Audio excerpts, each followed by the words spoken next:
जब कभी इसमें वायरस अटैक हो जाता है तो गलसूहा हो जाता है, मम्स नाम का रोग हो जाता है गलसूहा। तो बचपन में देखिए गलवा फूल जाता है तो एगो गरम पट्टी साट लेता होगा, सही से व्हाइट कलर की आती होगी पट्टी, ऐसे गरम पट्टी। अभी हो जाए दाढ़ी नोच के उतर जाएगा। हम लोग बचपन में सोचते थे काश हम लोग को भी गलसूहा होता, एक दिन साट के आते हैं। हुआ ही नहीं कभी यहाँ, लेकिन ये शौक था हम लोग को। आप लोग में कितने लोग को हुआ था गलसूहा?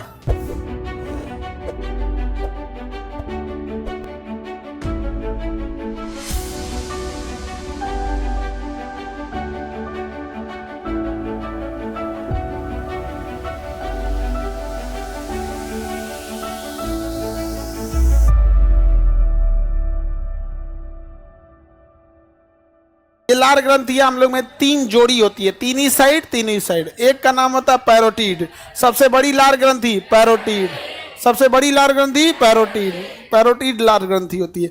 जब कभी इसमें वायरस अटैक हो जाता है तो गलसूहा हो जाता है, मम्स नाम का रोग हो जाता है गलसूहा। तो बचपन में देखिए गलवा फूल जाता है तो एगो गरम पट्टी साट लेता होगा, सही से व्हाइट कलर की आती होगी पट्टी, ऐसे गरम पट्टी, ऐसे ऐसे होल रहता होगा।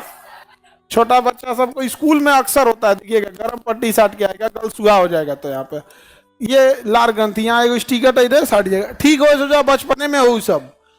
अभी हो जाए दाढ़ी नोच के उतर जाएगा। कितना भयानक बवाली हो जाए सोच रहा, अगर अब भी गलसूहा हो जाए और साट दे नोचने के टाइम पे क्या हाल होगा, भयानक हो जाएगा। वो भी इस साइड में तो और ज्यादा दर्द करता है। तो बचपन में ही सब होता था। हम लोग बचपन में सोचते थे काश हम लोग को भी गलसूहा होता, एक दिन साट के आते हैं। हुआ ही नहीं कभी यहाँ, लेकिन ये शौक था हम लोग को। आप लोग में कितने लोग को हुआ था गलसूहा? लड़कियों ने सबको ढेर होता है यहाँ पे, कुछ उल्टा सीधा खा जाएगी से तो क्या नहीं हो गया। तो गलसूहा जो हो जाता है यहाँ आप लोग में देखे होंगे छोटे बच्चे में फूल जाता है। तो ये पैरोटीड ग्रंथियां जो होती हैं यही गलसूहा में क्या हो जाती है, फूल जाती है। तो लार ग्रंथि कितनी होती है? तीन। Parotid, submandibular, sublingual, parotid, submandibular, sublingual, parotid, submandibular और सबलिंगुअल, पैरोटीड, सबमेंडिबुलर, सबलिंगुअल। सबसे छोटा सबलिंगुअल, छोटका नहीं पूछता, सबसे बड़ा पैरोटीड, सबसे बड़ा पैरोटीड। तीन ही साइड। इसलिए देखिएगा सबसे ज्यादा लार ग्रंथि कौन बनाती है? भैया बड़ा है तो इसी की जिम्मेदारी। अब ध्यान दीजिएगा, ये जस्ट कान के पास है, चेहरे में देखिएगा तो जस्ट कान के पास है, कान के जस्ट नीचे यहीं आएगा, यहाँ पे ये वाला एरिया यहाँ पे होता है जस्ट। अब ऐसे स्ट्रक्चर के हिसाब से देखिएगा ना, जहाँ पैरोटीड ग्रंथि है जस्ट उसी के पास क्या होगा, कान इसी के पास आएगा यहाँ पे। अब देखिए लार ग्रंथियां जो होती है ना, ये भोजन को बैलेंस करने का काम करती है। अगर बहुत खट्टा हो जाएगा चीजें तो ये उसमें ना लार ग्रंथि से ज्यादा स्लाइवा बना के उसको डाइल्यूट करने का प्रयास करेगी, समझा गया? ज्यादा अगर खट्टा हो जाएगा तब। इसलिए देखिएगा ना, अगर इमली उमली खाइएगा एक के बार में एकदम ढाम से तो कनवा के पास बना जाएगा एकदम यहाँ पे, क्योंकि ये पैरोटीड लार ग्रंथि जरूरत से ज्यादा क्या बना देगी, लार ग्रंथि बना देगी यहाँ पे, समझा गया? ताकि उस इमली के खट्टेपन को क्या किया जा सके, कम किया जा सके, उसकी अम्लीयता को कम किया जा सके, बैलेंस बनाने के लिए होता है। और अगर नॉर्मल रहेगा तो नहीं, रसगुल्ला खाएंगे तो कहे टेंशन नहीं तो चल जाएगा इसे ही। यहाँ पे अपनी नींबू चाट के देख लो, तो नींबू गार तो पूरा एक मुंह में पूरा एकदम बना जाएगा यहाँ पे। और ये वाला उतना नहीं असर करेगा, पैरोटीड वाला ज्यादा करेगा।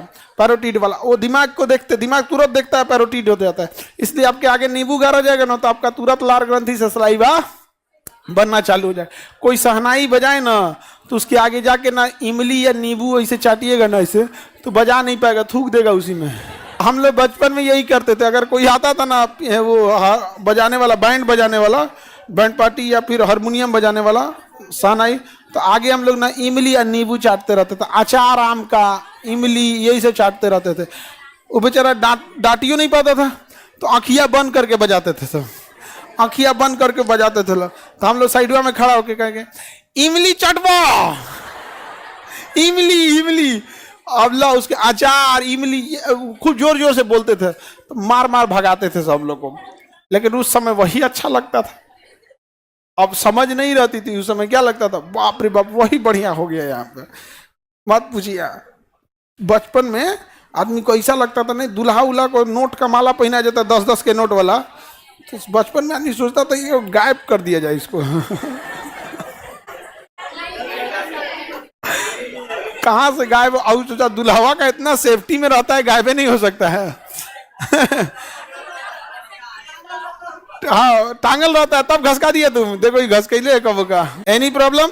लार ग्रंथि समझ में आ रही है कि नहीं आ रही है? खट्टे चीज को खाने पे ज्यादा बना देता है।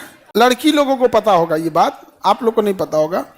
नागिन वगैरह में ना ये पैरोटीट जो होता है जहर का काम कर देता है, पॉइजन का। किसका काम करता है? पॉइजन का। उसमें लार ग्रंथियां नहीं बनती, आप लोग को ये पता होगा यहाँ पे। तो नागिन वगैरह में लार ग्रंथियों में क्या भरा होता है? जहर। क्या भरा होता है?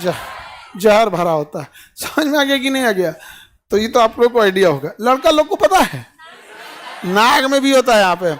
तो नहीं, नाग उतना खतरनाक नहीं होता। फिल्म उलिम में भी देखिए नागवा मारा जाएगा धाए दे, और नागिन बदला लेगी, अगले जन्म तक बदला लेती है। तो हमरे वाले को मारा था, तोरा हम काट के मुँह आ देते, तोरा हम आओ यहाँ पे। अगले जन्म तक क्या करती है? नागिन बदला लेती है। नाग कभी बदला नहीं लेता, दूसर खोज लेता है। कहता है यार पहल की मरा गई, को ईंटा से कुछ दिया, अब दूसर खोजते हम। नाग बदला लेता है।